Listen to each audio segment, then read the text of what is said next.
Tervehdys. Tervetuloa. Kiitos, kiitos. Voi teidän näyttääkö? Oi. On kiva.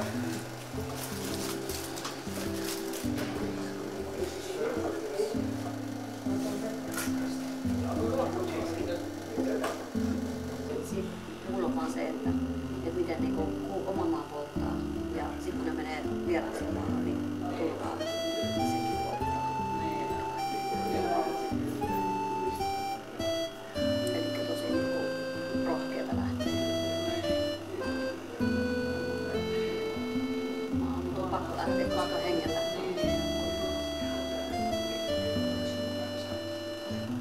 Mä en käsittele sitä asiaa ollenkaan tyhjän päässä eikä niinku anna sille minkäänlaista tilaa enää itessään. Niin joo. Mulla ei oo sille mitään, mä annan olla rauhassa. Kiitos.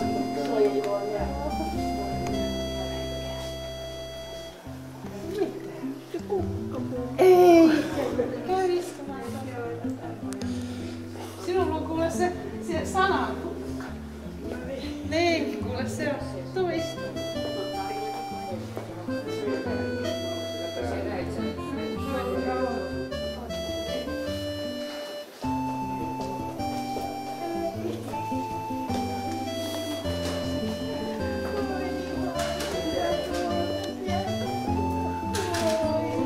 Tervetuloa.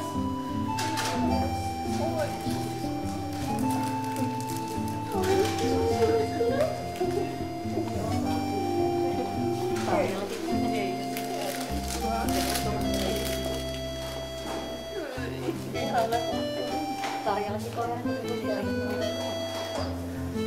Tuletko sitten kohta vähän myöhemmin, kun kaikki on? Olisiko hyvin?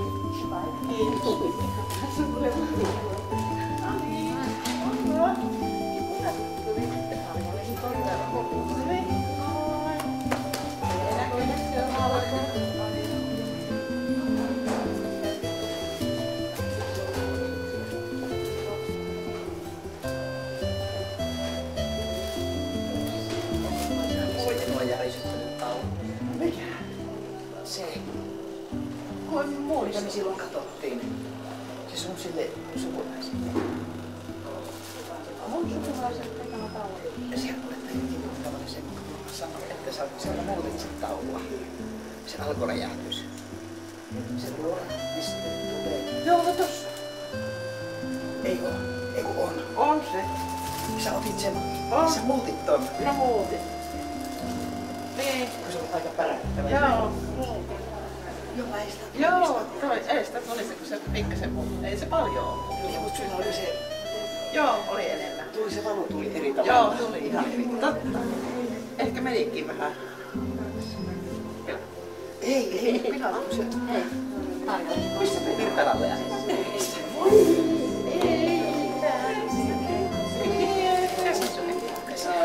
Oi, ei tämän märässä. Nää kestää kauan kuitenkin. Kyllä mä niitä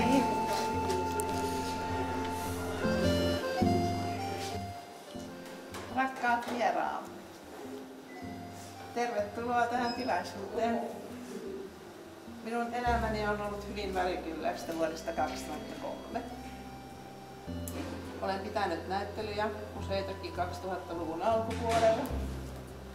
Eilenkin kanssa ja Marian kanssa useitakin. Se, etten omaa oppeja niin kuin hienot taiteilijat omaavat ja osaavat, ei ole minun haitannut lainkaan. Olen kaikessa aina ollut oman tien kulkija. Rakastan joka ainoata tekemääni maalausta, sillä joka ikiseen olen laittanut sieluni. Joka ikisessä on itseäni pala tavalla tai toisella. Raskaiden vuosien jälkeen värimaailmani on muuttunut vaaleammaksi ja kirkkaammaksi, kuten sisimpänikin. Olen joitakin kevät- ja syksylukukausia ollut mukana kansalaisopiston maalausryhmissä.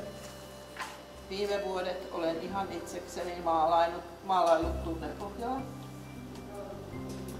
Tarjan kanssa olemme parivaljakko, joka vuodesta 2004 on tehnyt näyttelyjä yhdessä. Alkuaikoina olin kuin pieni lapsi, joka halusi todella kaikki näytille ja tuoda kaiken esille ihmisten nähtäväksi. Kouvolassa meillä oli lattia myöten joka paikka täynnä maalauksia, vähän keskeneräisiä. Muuan vieras sanoi siellä, että olisihan tänne vielä lisääkin mahtunut. Aika kursu. Ja tässä nyt nämä ovat mun viimeisimpiä tuotantoja. Siellä on muutama vanha, josta näkee, että onko kehitystä tapahtunut edes, kun vertailee vähän keskenään. On vähän suvussakin tätä maalausjuttua ollut.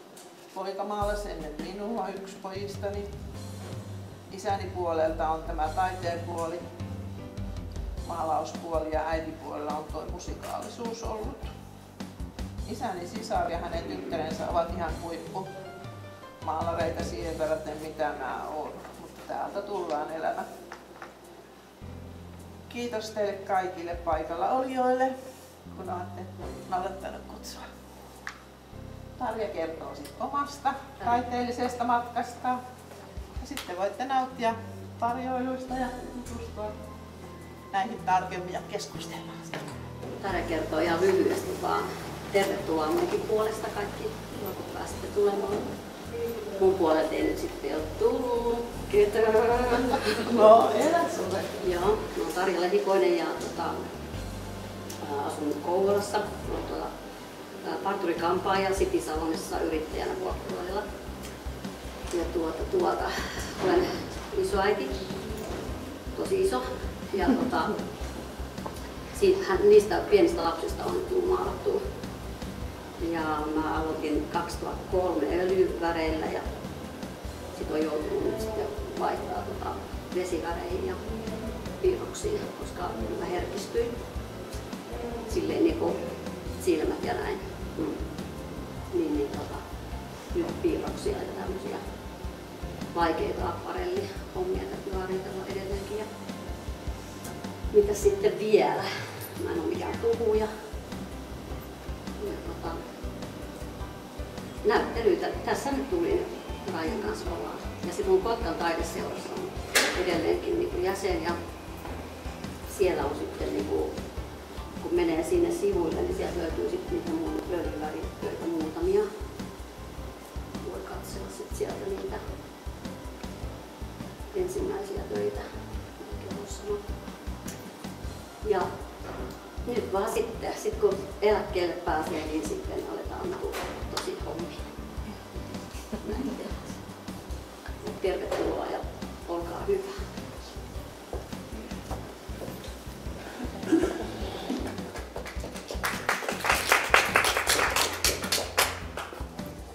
Oikein hyvää iltaa kaikille hyvät ystävät. Minä olen Kaija Vesälä ja olen Raijan ystävä ja hän pyysi, että voisinko minä kukkana tuoda tänne jonkun hauskan runon.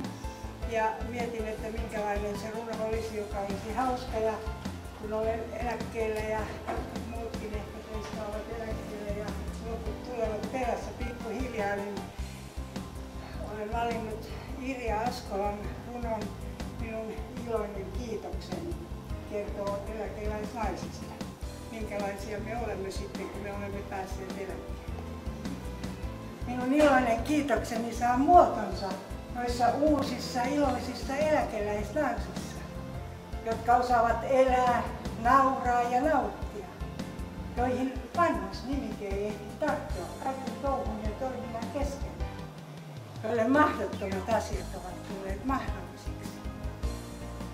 Minun iloinen kiitokseni saa rytminsä noissa uusissa iloisissa eläkeläisnaisissa,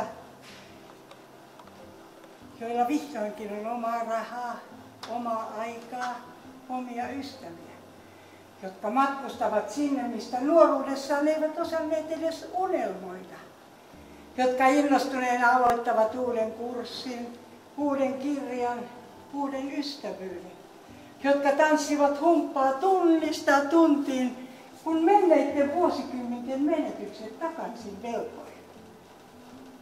Minun iloinen kiitokseni saa värinsä noissa uusissa iloisissa eläkeläisnaisissa, jotka vihdoin saivat huolettoman elämän vaiheen, jolle ilo ja vapaus on todellisempaa kuin koskaan aikaisemmin, joille eläkepäivät ovat mahdollisuus, kukkurapäivä.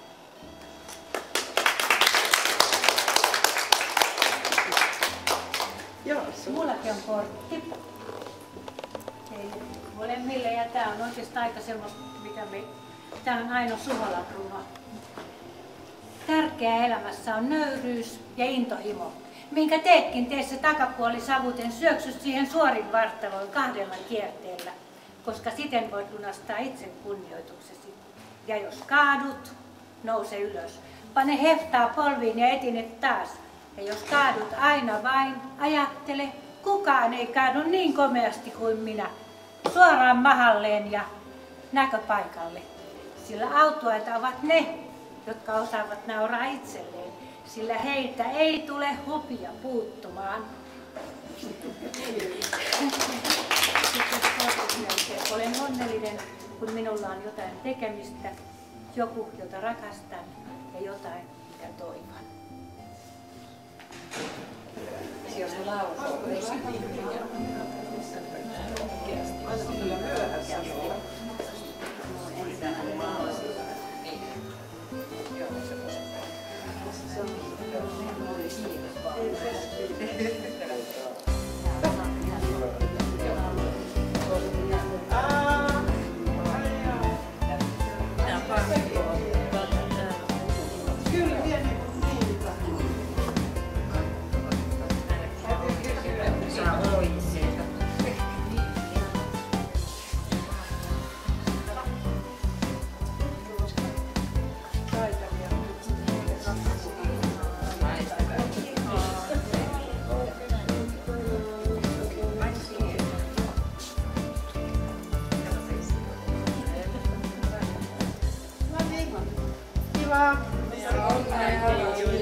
Tässä on luonnos.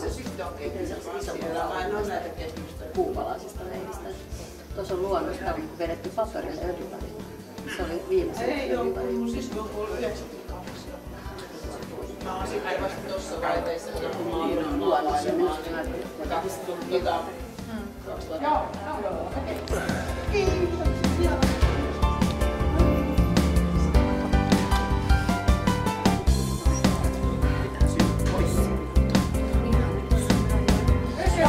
Ei mun yksi! No ei se on yksi, sehän on tässä pelkkää muitten kanssa. Älä pelkkää.